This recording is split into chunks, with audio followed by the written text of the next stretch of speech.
call the city council work session order. Clerk, please call the roll. Councilperson Lamore, He's excused. Felder, Here. Whitman, Echoangeli, Here. Vining, Here. Germaine, Here. Mayor Clark. Here.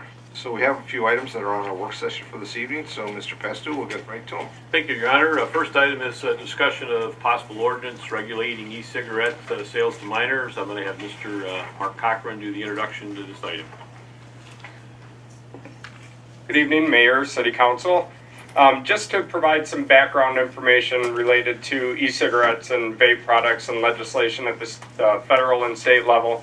In 2016, the FDA's authority was expanded to include the regulation of e-cigarettes to youth and minors under the Federal Tobacco Control Act. However, local and state law enforcement cannot enforce federal law unless there's a state law in place or unless there's federal involvement in the case. So back in 2014, Governor Snyder had vetoed some legislation that the state legislature had passed. His reasoning for doing so was the state legislature had passed a bill that categorized e-cigarettes and vape products separately from tobacco. He argued that it would create some inconsistency with federal law, but others countered that the governor's veto equaled making the perfect be the enemy of the good, as e-cigarette and vape product use rose to an epidemic proportion among our youth. So fast forward a couple years, in January 2017, there was another piece of legislation introduced in the Michigan Senate. It was referred out of committee and to the Senate as a whole in May 2017, and there it has sat ever since, and there's been no movement on it. So also, since June 2017, 42 other states and one territory have passed state law regulating and prohibiting the sale of e-cigarettes and vape products to minors, as well as possession, but Michigan remains one of the 8 states who have not passed legislation yet. Recently, there's been an increase in media reports at the federal level about the FDA's concern about youth e-cigarette usage rising to epidemic levels. Nationally, high school e-cigarette usage has surged 77% last year alone, and middle school use has skyrocketed about 50% according to the Federal Youth Tobacco Survey. Locally, City Administration, Vince and myself has held some meetings with the Monroe County Substance Abuse Coalition, of which I am the chairperson, as well as some of our local health advocacy organizations and school partners about the rising use of e-cigarettes and vape products among our community's youth. Not only is there a low perception of harm among our youth since product comes in flavors enticing to young people like bubblegum, candy flavors, fruit flavors, but they could potentially be using these products for other products like marijuana. There's been, as I mentioned, there's been significant national news coverage about this problem lately. In September, the FDA sent warning letters and civil money penalty complaints to retailers in the largest coordinated enforcement effort in the agency's history. Further, the FDA requested manufacturers provide a plan for mitigating youth sales within 60 days and more that it may restrict flavored e-cigarettes to address the youth epidemic. However, the purpose of tonight's discussion is to hear City Council's feedback on a possible local ordinance to prohibit the sale and possession of e-cigarette products to youth in the city if Senate Bill 37 does not see any movement by the end of the year in lame duck. If the state won't act and our local community partners are dealing with this epidemic, we need to support them and we need to do what we can to assist them. While we understand that even after a local ordinance is passed, that youth could go to other surrounding jurisdictions or buy the products online, the important piece of a possible ordinance would be the possession piece, which would give schools some teeth in enforcing the issue and prohibiting minors to have e-cigarettes in schools and at home and when they're seen. So with me tonight is Vicki Loveland. She's the director of the Monroe County Substance Abuse Coalition, and also Julie Everly, the superintendent with Monroe Public Schools, to give a little insight from their organizations and the problem that they're dealing with. And I know Chief McCormick has a couple words that he wants to say as well about the issue police department's been seeing. So, Vicki.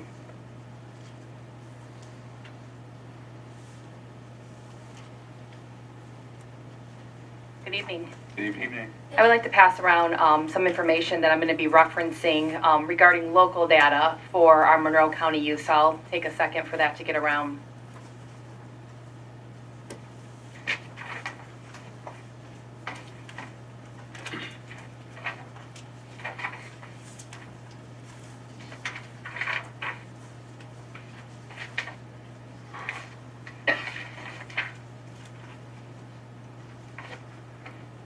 So what you are looking at, this is the Michigan Profile for Healthy Youth, which is a survey that's administered every 2 years to our Monroe County district schools. And what I've been able to do is one of the questions that's included on this Michigan Profile for Healthy Youth survey, or the MiFi is what we refer to it as, is the percent of students who have actually used an electronic vaping product during the past 30 days. And so we have data that we are able to reference from 2015 and 16, and then again from 2017-18, again because the survey is only given every 2 years. This survey is administered to 7th, 9th, and 11th graders, and as you can see across the board, we've had an increase with every single one of those grade levels of those who have admitted to using an electronic vaping product during the past 30 days. I don't have data that actually goes back further than that because, quite honestly, the question was not included on this MiFi survey. So this is the recent data that we do have for our Monroe County youth. And so, as you can see, with 11th grade, we have the hugest increase, which is a 13.3% increase. I know our coalition receives calls on a pretty consistent basis from the schools wanting to know if there are programs that, can be in place, making parental awareness around this product, the dangers that are associated with it, and the consequences that can go along with it as well. And so I know Julie's going to speak more freely about what's happening in Monroe Public Schools, but I can tell you we work with all 9 public high schools. We work with a private school. We work with Orchard High School and Monroe Middle College. And I can say for all of them except for Monroe Middle College that we've received phone calls or feedback that they are definitely struggling with this issue within their schools and students using them during the school day. The other thing that I brought with me today, quite honestly, I had never seen one, but this is called a Juul, which is an electronic cigarette. It's actually spelled Juul. It looks exactly like a flash drive, and this is a disposable nicotine pod, and the flavor that we have here is called a Fruit Medley. It comes, as Mark said, an array of flavors, and then you just basically put your disposable pod in. This is the charging device on the end. There's another piece here, and it goes into the laptop computer, and so our schools are even struggling to know whether this is actually a flash drive or an electronic cigarette, and becoming more of the issue. So it can just be inhaled in class that easily, and then, kind of blown out into their arm, into their sweatshirt, and, nobody knows that that's being used. So we definitely have a concern. I'm going to turn it over to Julie at this point, and I think she's going to speak a little bit more freely about Monroe Public Schools. Thanks, Vicki. Thank you for giving us this opportunity to speak with you, and thank you for entertaining an ordinance that would help us to protect our children, and that's exactly what this matter is about. Certainly, adults have a lot of different choices that they need to make, but as a community, we do want to protect our children. And we, along with every other district in Monroe County, and I suspect across the state, have seen a rise in the occurrences of what our students are calling vaping among minors. And I've looked through in the last year, we've seen a significant increase of minors having access to these materials.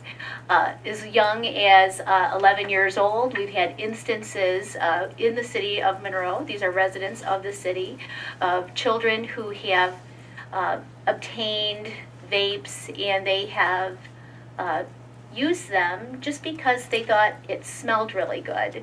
And so you probably remember as a child, having things like smelly erasers and smelly pencils. Well, they did not realize that the substance actually contained nicotine in it, and it smelled great. All the way up to high school students who, if they could have mint flavors and that really are advertised very much just like bubble gum or mints that you might use as a breath freshener. So with this in mind, we really, our Board of Education very much is, we already have policies about e-cigarettes, and we're thinking of and considering adding vapes specifically to our policies. They're very active and aggressive in wanting to pursue something at the school level. But I really can't thank you enough for considering partnering with us and being beside us in creating something that I hope would set the stage for additional ordinances throughout Monroe County. So thank you very much. Good evening, everybody. With some discussion with Mr. Cochran on this, I reached out to our school resource officer, Wiz Jansen, and just kind of posed a question of some things that Ms. Everly obviously has already referenced. But his response was, we've seen several students in possession of the vapes, vape pens, e-cigarettes, etc., as well as the juice that comes with it. Many of the students have their items confiscated by school staff when caught, but an alarming number of these students have said that they're stealing them from family members or from the store. I think the average price of a startup kit, I don't know what to pay for them, around $40 to $80, yeah. So, you know, that's certainly a concern. And other issues they've seen is of the students making videos where they're basically pretending to be smoking marijuana or that they're getting high and sharing these videos between them. So those are just some of the things we were seeing at middle school. Thank you. So I know some of the challenges that other school districts in Monroe have had to deal with is, well, how do you respond to a student who has brought an e-cigarette or a vape to school, especially now when schools are dealing with restorative justice practices. They're trying to keep the schools or the students in school. Suspending them completely goes against that practice. So a local ordinance may allow the opportunity for an officer to ticket and have a consequence that the schools can use. But the purpose of bringing this before you tonight was to say, we are watching the legislation. Hopefully we will see some state movement on Senate Bill 37 in the lame duck.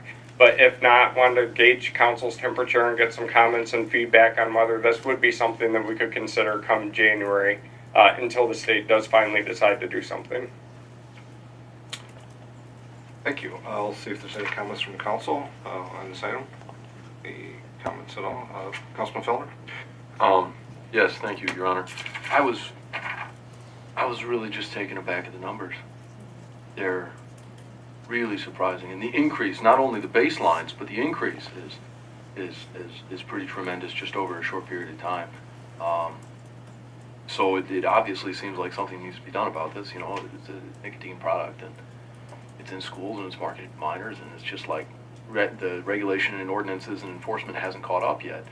So I guess just the next step sort of thing would be, like Mr. Cochran was saying, what do you do to enforce without restricting, you know, that child's ability to learn? Because at the end of the day, you still have to treat them like a student. You still have to make sure, you know, that they're in school, you know, to learn some things, you know. So I you know, you don't want to jump right to the punitive measures that are being taken, but enforcement certainly becomes a question. I'd be interested in hearing more about plans for response, but yeah, the need seems to be certainly present. Thank you.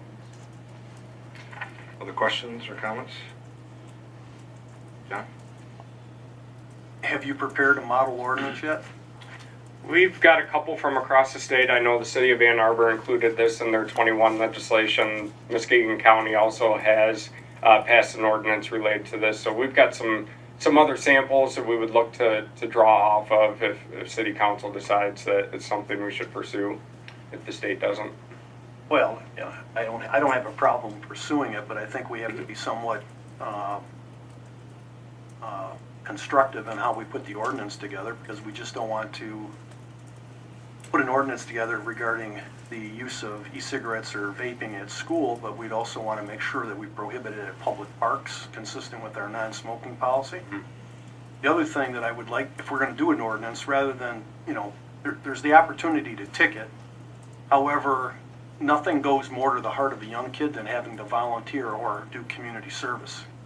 So, in lieu of paying a ticket, we should investigate the idea of requiring them to do so many hours of community service.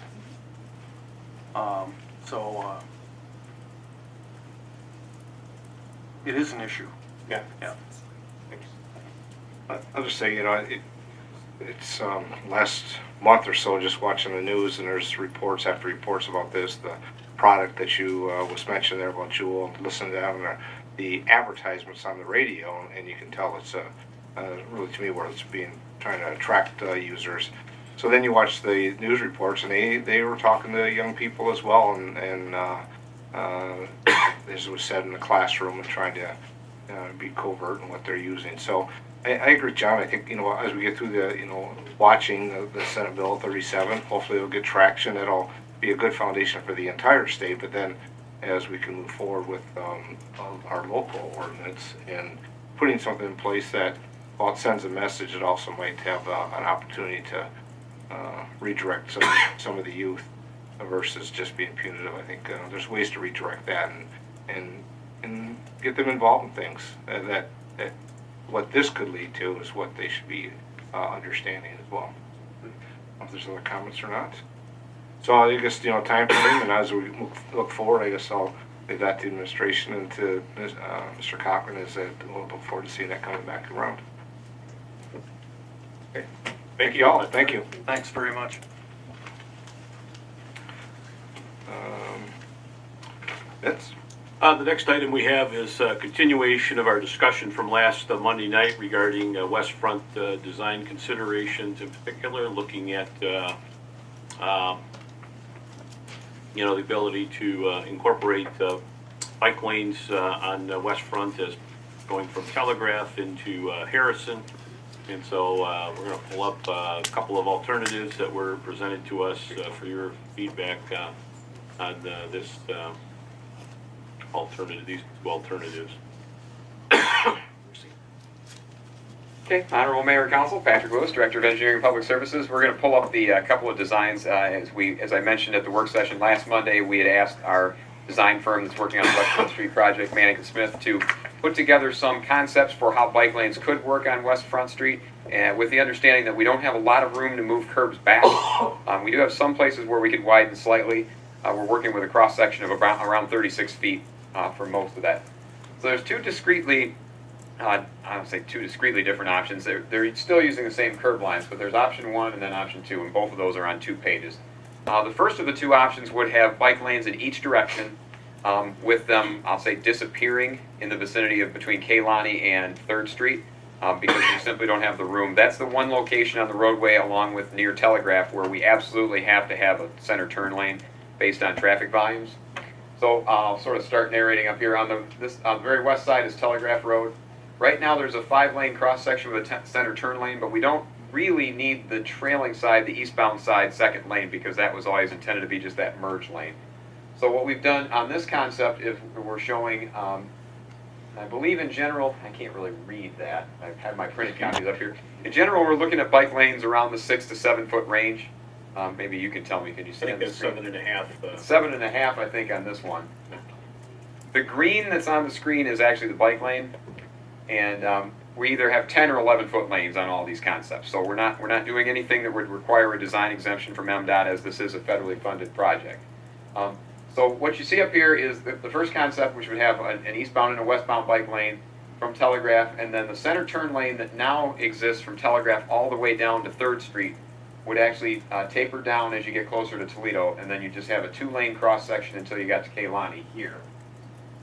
And then at that point, we would mark the pavement with what they call the sharrows, which is like a bike symbol that shows like a double arrowhead that indicates that you're supposed to share the lanes with the bicycles there.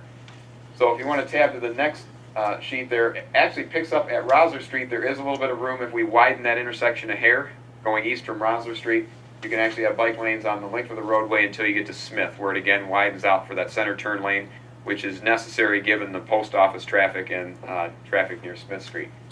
The challenge with this option is what we talked about last Monday, and that is it does not accommodate any on-street parking. Right now there's on-street parking on the south side of the road, basically from 3rd Street down to Smith.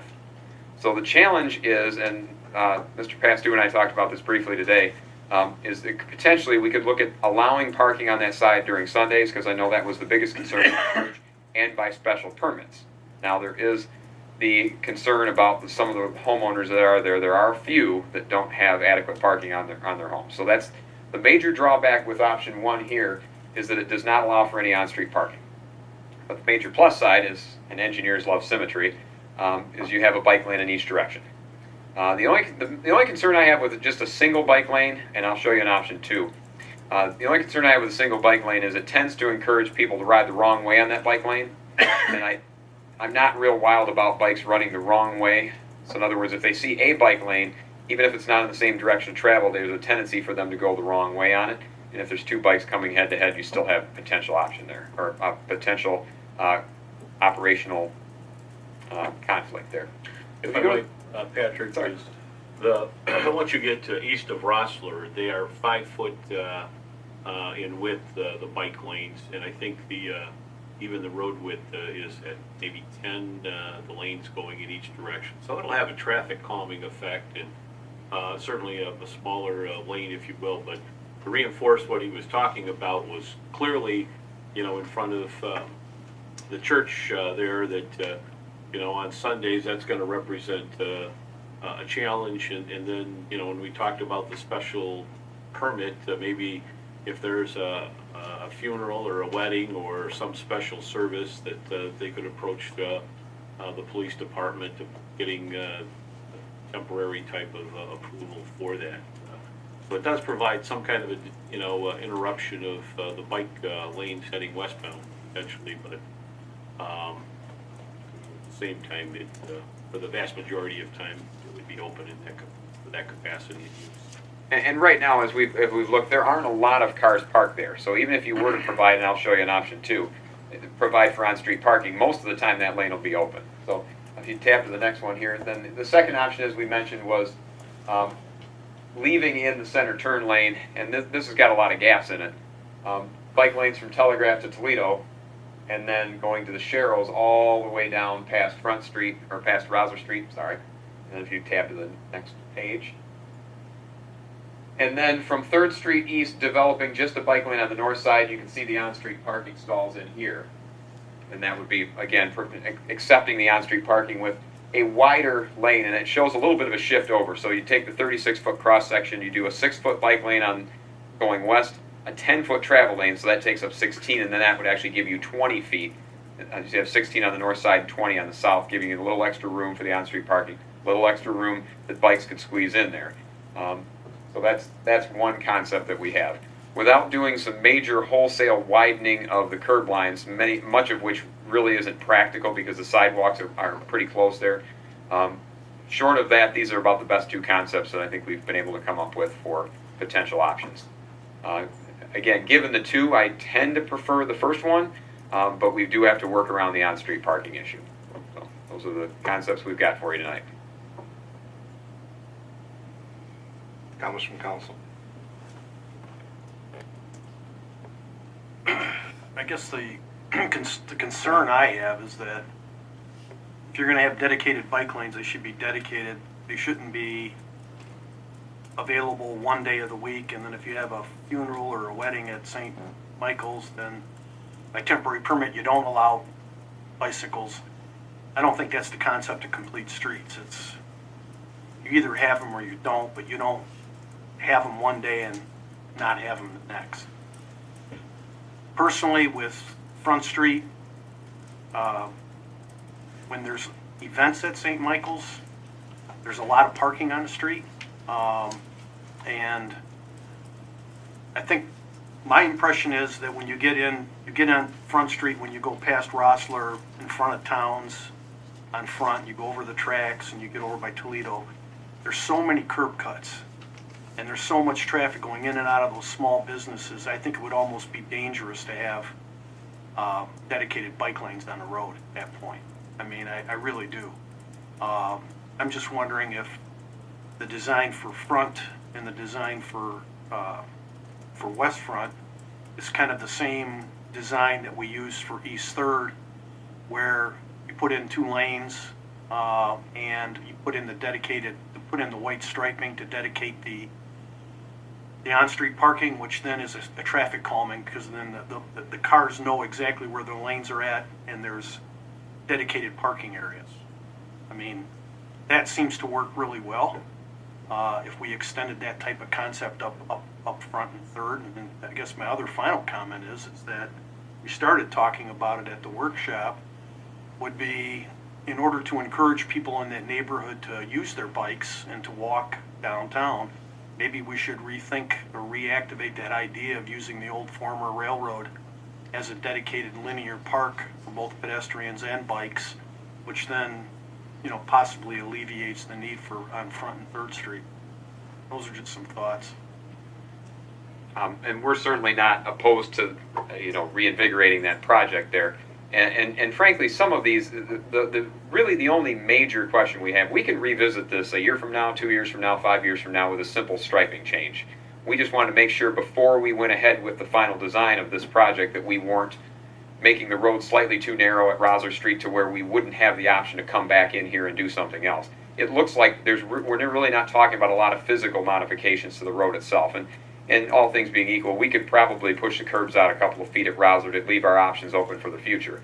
We can continue this discussion depending on whether that project, the Michigan Southern Rail Trail, gets some legs, because that's obviously going to be longer than a one-season type of operation just because of the property acquisition that would be necessary, a lot of the scoping Right. and things. I guess I would ask the mayor. He lives on West Front.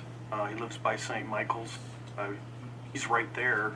I'd like to hear his impression of what he thinks how the street works. Sure, I'll share, because, clearly on Sunday, it's parked from sometimes the point all the way down, and they use on-met parking as well. That same week that I took photographs, they also had 2 funerals. So in 8 days, there were 3 different events. Of course, St. Michael was transitioned from just the daycare school, and it's a challenge going through West Front Street at the entrance to their parking lot, whether it's the first thing in the morning before 8 o'clock or 2:30 to 3 when the bus is coming down O'Brien. There's a lot of traffic. Some of the staff is starting to park on West Front Street now because they've filled up O'Brien Street. I'm not sure why they're not using the parking lot all the time, but there's services that go on every day. Every day there's a morning service, not every day, but most mornings there's a service in the morning as well. Having a bike lane on the south side of the street, I don't think that's going to work. I have some photographs I neglected to send to you, Patrick. I'll make sure I send them. Okay. But I know you've seen them as well. I think, John's comment about you having it one day and not the next day, I think it would be confusing, and I think somebody was going to think, well, why can't I be there? Next thing you know, there's cars. It's a challenge. I wouldn't wait for the plans for reconstructing that there's coming up. I think the thought process of having that solid lane works well on East 3rd Street, at least what I've seen. I think it actually has helped with the traffic. And I think it actually has helped with the few bikes that I see. Yeah, they're in the lane, but they're moving with that, and then they move over and come back out if there's cars parked. So they're able to, it's not a dedicated bike lane, but it allows them a little more comfort when there's not parking, but yet knowing they can use the shared lane as well. But the parking on the north side of the street has long been gone and is open, so there is some space, but I understand the complications of having only one bike lane and going one way. You could encourage somebody to be going the wrong way, which is not always advantageous either. So it's, I'll send you the photos. I mean, and theoretically, we could look at having parking again on both sides of Front Street, east of 3rd. I mean, it's wide enough. It's a similar width as 3rd Street. It's 36 feet. So you could, if it was for traffic calming effect, you could do that and then increase the parking supply there if we were not going to go with bike lanes at all, because we've still got excess width for 2 lanes. Right now, we've got an 18-foot lane on the north side and then an 18-foot lane with travel and parking on the south side. So it could work the same way as 3rd.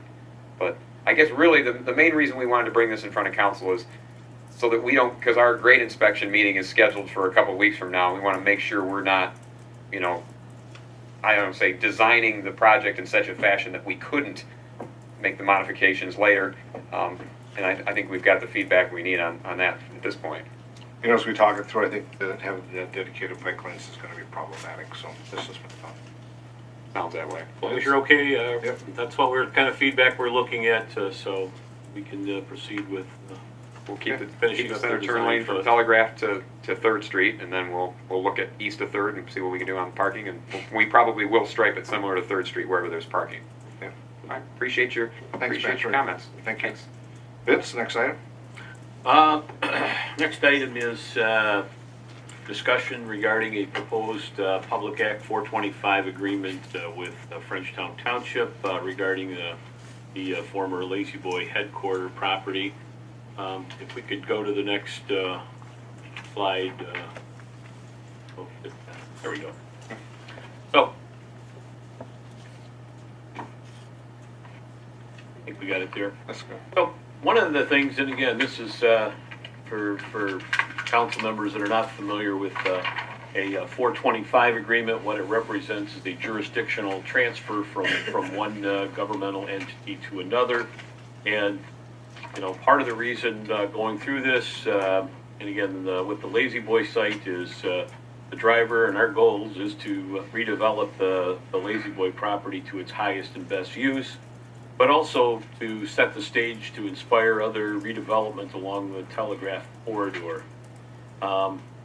In my handout there, the site challenges that we have and the rationale for a 425 agreement from an economic standpoint, there would be a cost of demolition and remediation. Clearly, I think at this point in time, I think we're of the opinion that the highest and best use is only going to be derived by demolition of that building and then any environmental remediation with that. Certainly will entail the likelihood of brownfield financing. In our case, the city does have a brownfield redevelopment authority. Frenchtown does not. And then, you know, in our case with both Mark Cochran and Net Knowles, you know, we do have economic development and marketing resource personnel to help with that, as well as potentially working with the MEDC. The other thing with it is one of the deliverables with MKSK, our consultant on the sub-area plan, is a marketing plan to go along with the product based on the market analysis that I think at the last meeting you had seen. Environmental standpoint, there's a couple of issues, again, demolition and site remediation being a couple. And then you've got the Mason Run drain that currently runs through the middle of the building. That in itself is a unique circumstance, but certainly a challenge related to redevelopment of that site. You know, the third aspect of it is certainly intergovernmental, political aspects of two jurisdictions. So if you're trying to prepare a property for a smooth redevelopment, you know, currently, and as you can see up on the map there, there's actually the area highlighting in kind of a yellow lime green is the Lazy Boy site within the city, and then there's two properties there as part of the 25-acre plus property that are in Frenchtown. Again, to your left where the property edge is, that's Telegraph Road there, and then go back going from east to where the site is. But, you know, part of that is certainly from a land use approval standpoint, you know, you'd be dealing with two entities. Certainly traffic circulation, again, if you're looking at mixed use development, you would have certainly potentially two jurisdictions related to that, the city and possibly county, and coordinating with MDOT. So again, I referenced the county drain, that the drain commissioner's office would certainly have to be involved with it. But then you've also just got the long-term service delivery issue as it pertains to police and fire, roads, water, sewer, refuse collection, construction codes, assessing and tax collection, and election administration. Again, if you've got that, you could theoretically have two different jurisdictions depending on where your property would fall on that site. So, you know, the other considerations with it is the township has 8.21 acres in the back site, I think just a little over, maybe 3.3 on the one up on Telegraph where the parking lot is. And it does, with a single developer, allows for property owner to phase in the development. And in our case, you know, certainly if we are willing to go forward with, the city does assume some risk related to any brownfield financing if the redevelopment does not occur in a timely manner. So that would be part of, you know, some of the risk that we would incur with that. So that's the rationale for considering such an agreement, is to address a lot of the challenges regardless of whoever the property owner is, whoever the developer is, would encounter related to this site. And again, in getting properties ready for redevelopment, a lot of times they're looking to the local units of government to to try and address many of the concerns that they have. The sub-area plan would be an integral part of that, in that it addresses certainly the transportation, the environmental, the market aspect of it, and then the land use proposal. So as you go further into what's the major elements of a 425 agreement, it is a jurisdictional transfer. We'd be looking at a 50-year minimum. These can go 50 years with another option for 50 afterwards.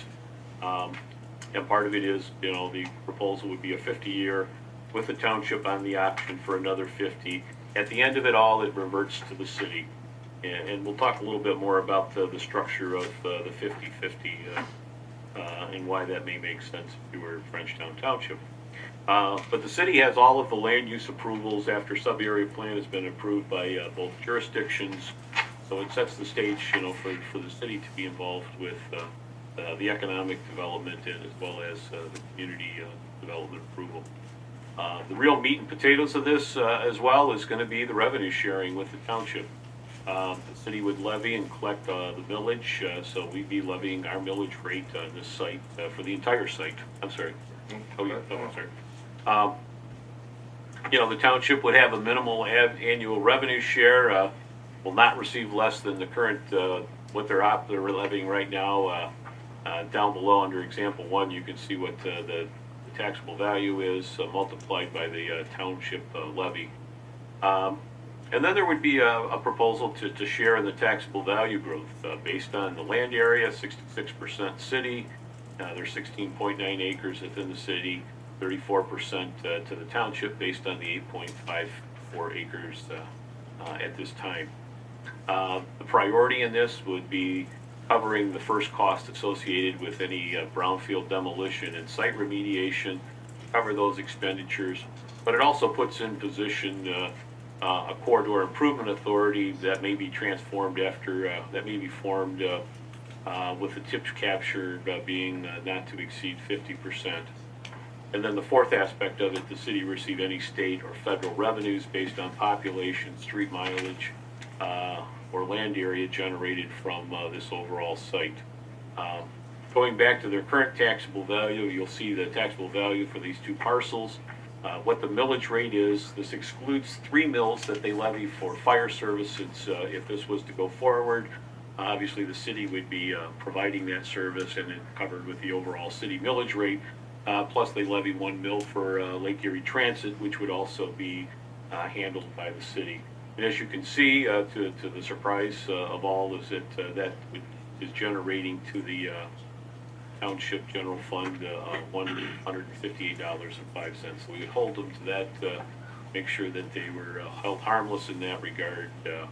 But with that, then the last part of it is that any agreement would have other administrative items, public hearing, recording, notice, governing law, that type of thing would be a part of the process.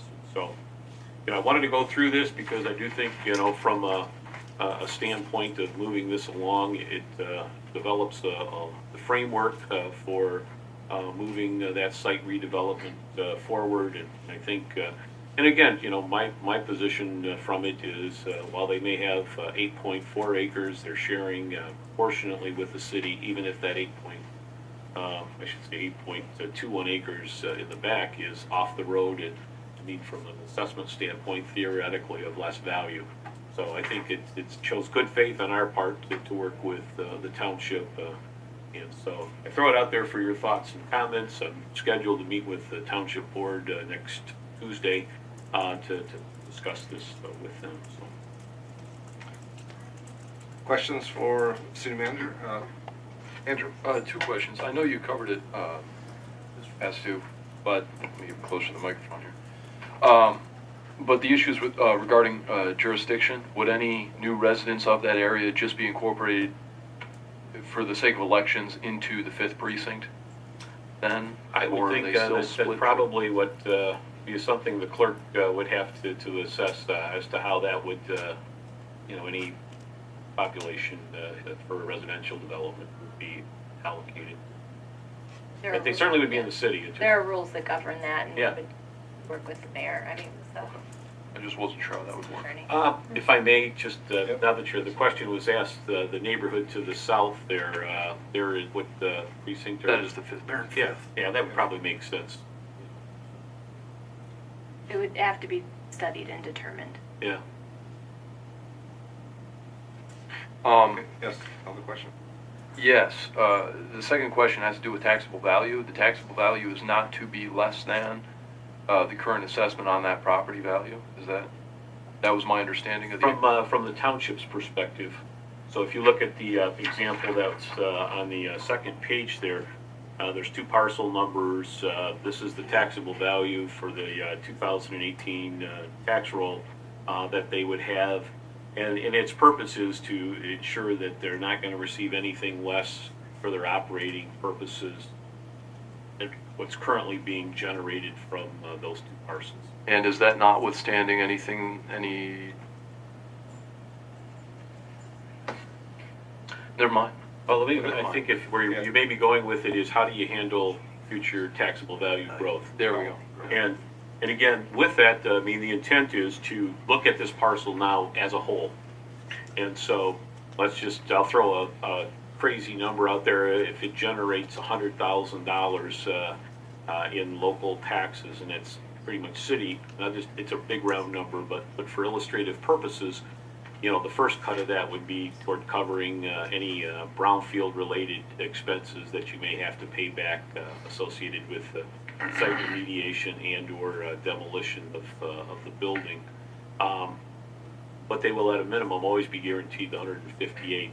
Once that's been taken into account, the city council and certainly city administration would support looking at a corridor improvement authority to consider other improvements along Telegraph Road, in which case, you know, there could be up to 50% of that taxable value growth earmarked for that purpose.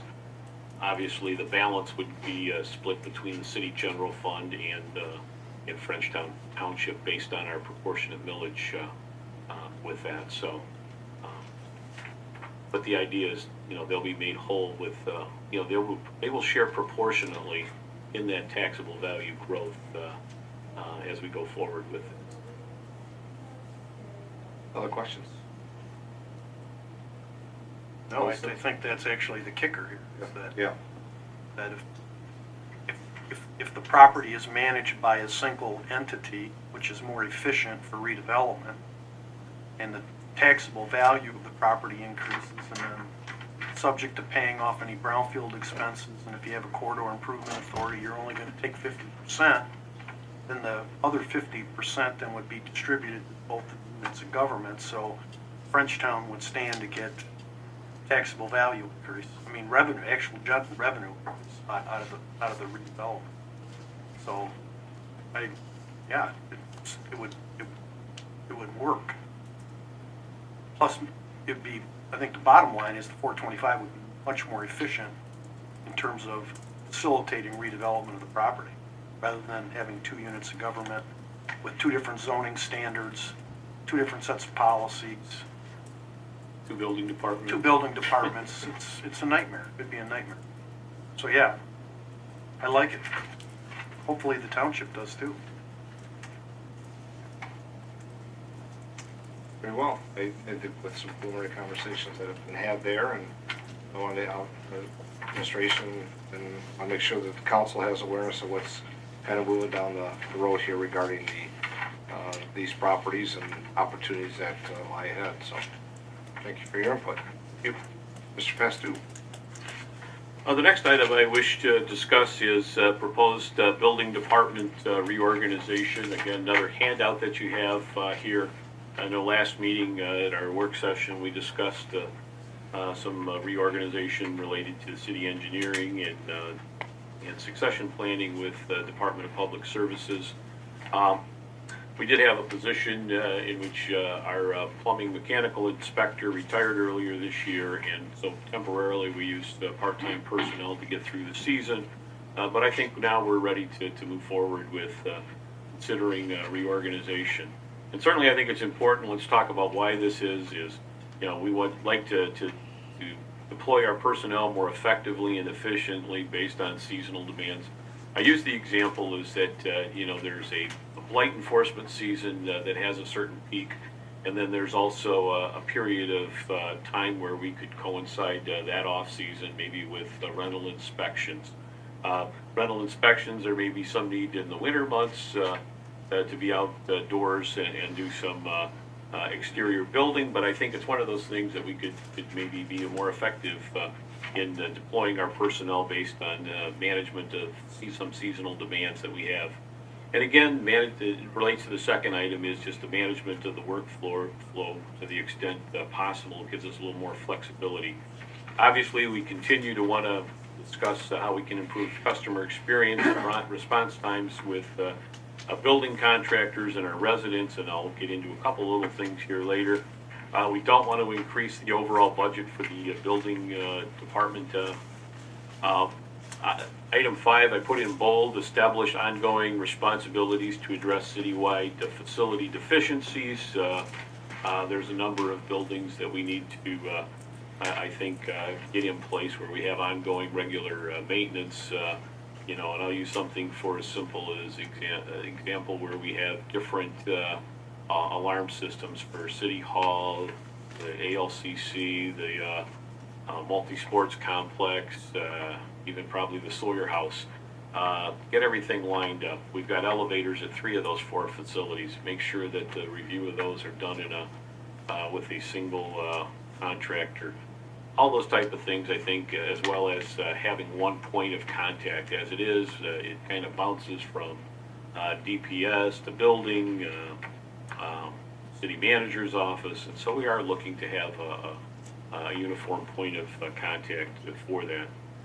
But more importantly is get our facilities up to a condition that I think we've been working toward. It gives us some flexibility to start looking at due on sale inspection program, and then also look to increase inspection flexibility, whether it's after hours and or weekends. We do some of that already. We just provide us a little more opportunity. So as I go through all of the positions in here, and let me probably take you to the 3rd page where you can see the departmental staffing. You can see that we currently started before the retirement to had 9.4 millage equivalent or full-time equivalent positions. At the end of the day, we're going to end up back at the same spot.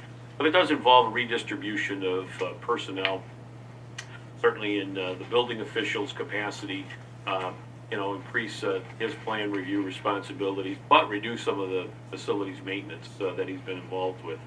The one inspector there, we would designate as a deputy building official, and I think the significant is, and going back to the customer experiences, in the absence of the building official, and this person does have, this inspector does have his state certification, would be able to approve plans during the building official's absence, so that there is a continuity of service and approvals without interruption.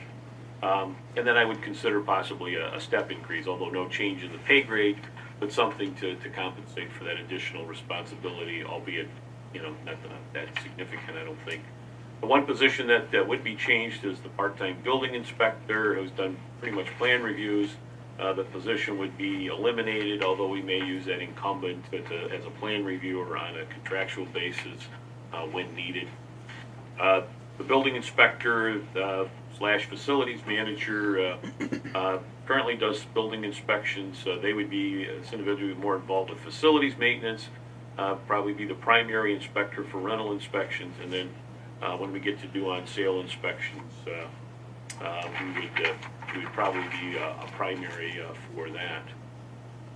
The part-time mechanical plumbing inspector is the one that previously was a full-time employee, but also did a lot of our rental inspections and facilities maintenance, and so we redistributed that. He retired in the spring this year and works a couple days. Our building inspector would be a new position that would replace one of the full-time inspector positions that is currently right now been assigned with facility maintenance.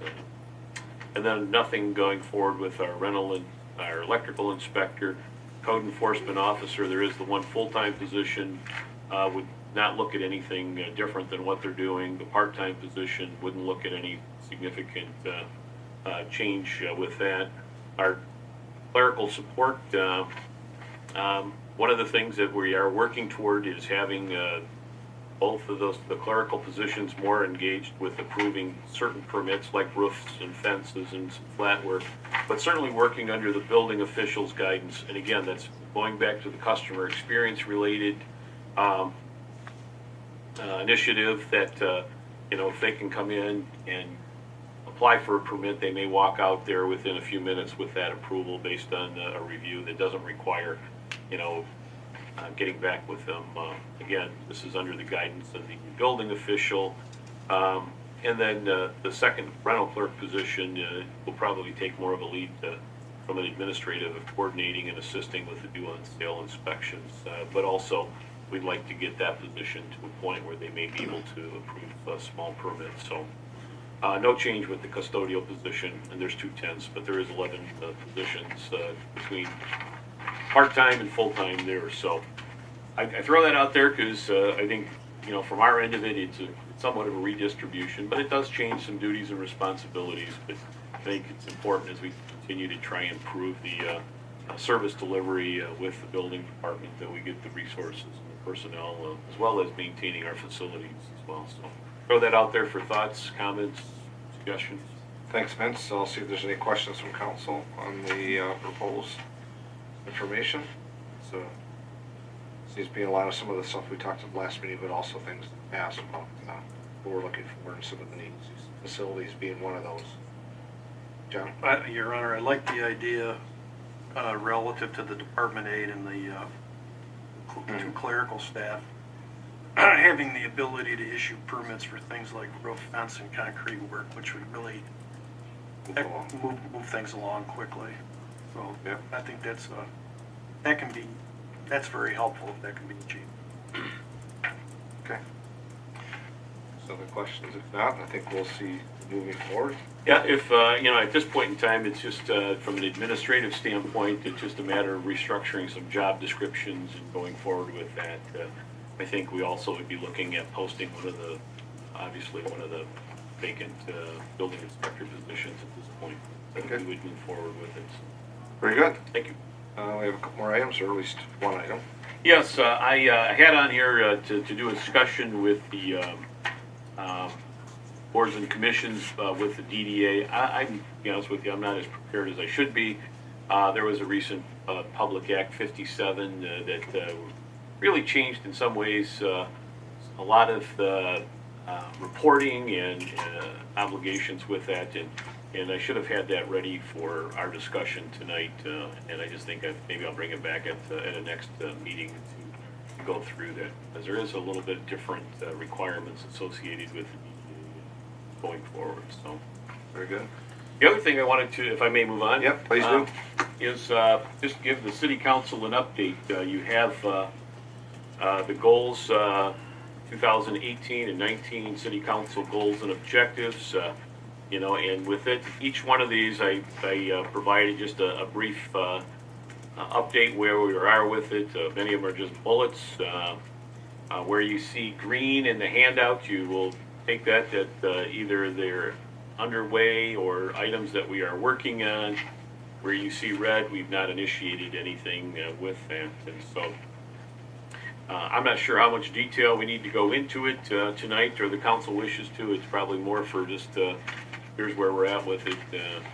But we wish to talk a little bit further about some of these items. Be more than happy to do so. Well, there's quite a bit of information in here. Obviously, we'll have an opportunity to review it, but maybe there's a highlighted area or something if you wanted to cover. If not, I think council taking it and reviewing it, we could obviously have a conversation at the next meeting as well. But as I'm looking, this council's kind of looking over the items, or maybe something that pops out for them that they just have an inquiry. There's it's a lot of green lines, which is a good thing. And those that are red, we still have opportunities to achieve.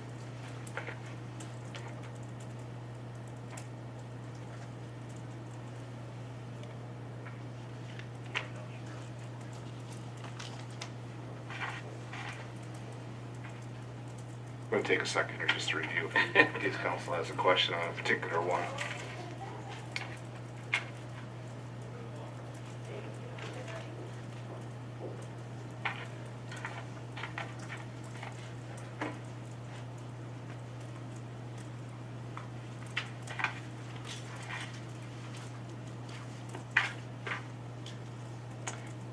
I see one here that I just make a comment too, because I know council has talked about it a few times, and it's in red, but it's only because it's not been initiated, not because it hasn't been discussed or thought about. The Broad-Based Arts and Cultural Committee, I think we talked to several of our boards and commissions and some revamping of what we're doing. Where's it best fit? How do we bring some of those together? Talked about the library committee as well. And so there's options for where that'll fall as we continue to have, I think, more discussions as we finish going through the recreation and the library in particular too, that probably need a larger view and a larger discussion of what that will be in the future to meet what council's goals and objectives are. I think that's where the arts and culture have an opportunity to come into play, is generating something there. It just, well, it says red, I know we've had some discussions, so I think there's at least preliminary items. If there's any comments from council. It'll fall through. Kelly?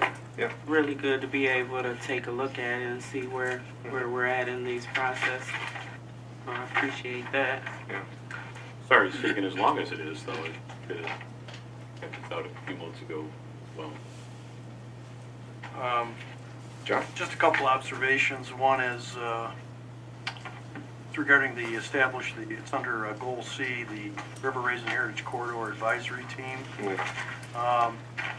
I think because of the importance of that area and the amount of resources that we've been committing and will commit to that area, I would really like, instead of having this be an advisory committee, I'd really like to hunker down and take a look at it as a commission, give it a little bit more authority. Advisory committees, it's kind of the same problems that we've had with the Parks and Recreation Advisory Committee.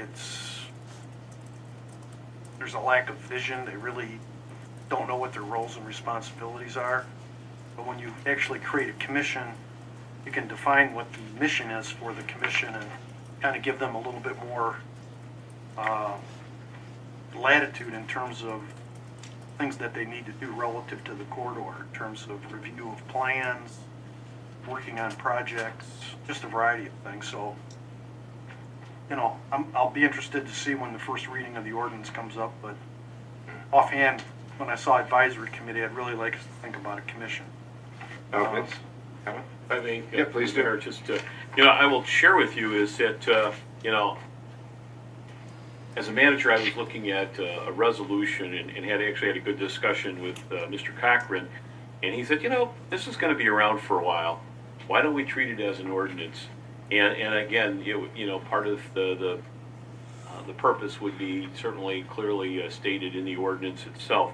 Having said that, I think it might be one of these discussion items that we just could bring it back on the 19th, get the feedback from the city council, and then based on that, work. And I think there's some things too, is, we have to reconcile to what extent we could grant certain authority and responsibilities from to a commission related to this.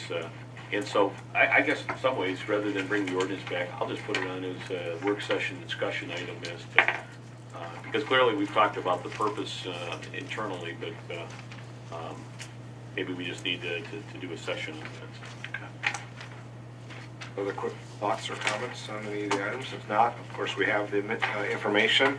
And as you look through that through the next week or so, please send a message to the city manager if there's an inquiry that he can bring back to the council as a whole. Your Honor, the only other John. one, if we got a minute, is we talked about it a little bit. It's under number 4, which is pursue partnerships. Are we doing anything to encourage residential development at Mason Run? I mean, we've got the infrastructure that we've already made the investment in. We've got the pattern book. We've got the plans. I see houses being built, kind of all over the county. It would be nice to kind of finish that neighborhood.